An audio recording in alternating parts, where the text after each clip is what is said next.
Minutes, sponsored by the brilliant attorneys at Jansen Law Firm.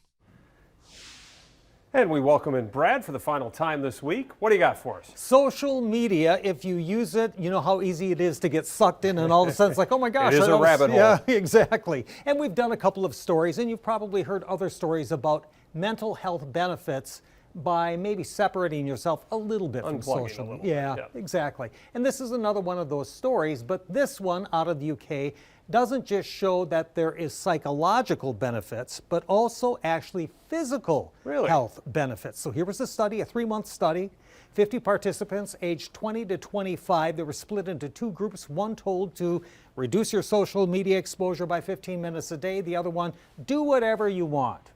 So then the two groups answered monthly questions about their physical and mental health and also a weekly report on their social media usage. And here's what they found.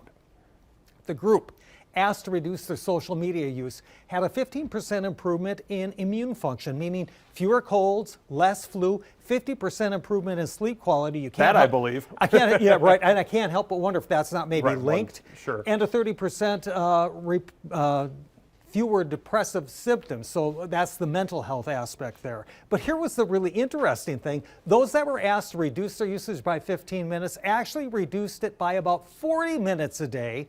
So the takeaway, parents, if you want your kids to spend a little less time, ask them to spend maybe just 15 minutes. Maybe they'll do a little bit more. They'll get distracted with something else and stay off it even longer. Hey, speaking of which. And sleep longer. David Ernst, WBAY, on Facebook. You've got to go there if you're on Facebook. He told me about this. He posted this video. You've got to see it. It's from his yard. I don't have the video. You've got to go to Facebook. But he has some little otters in his neighborhood that go across the driveway. It's really adorable.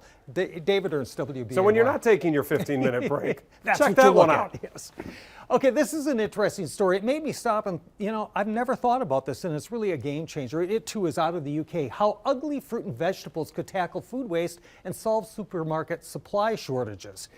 Globally, 14% of food produced is lost after harvesting and before it even reaches shops or supermarkets, okay? And it's because of the way it looks. It's not perfect. And let's be honest, we're all spoiled when you walk into your grocer and you start looking at the apples and the oranges and everything is just beautiful.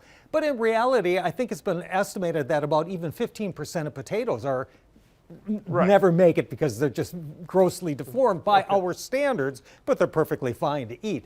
And it's interesting that 87% of people surveyed actually said, yeah, I'd eat a wonky looking fruit or vegetable if it was available, but merchants still are very skeptical because they're saying, yeah, they'll say they'll buy it, but will they really buy it? The bottom line, Chris, is that if we just adjusted our standards and you'd eat something not quite as perfect, there'd be more food to go around and prices would probably be lower as well. Okay. Something to think about. Pick up that wonky looking potato or tomato this weekend or apple, when you're shopping. All right, sir, we'll see you on Monday. Have a great weekend. Still to come here at 4.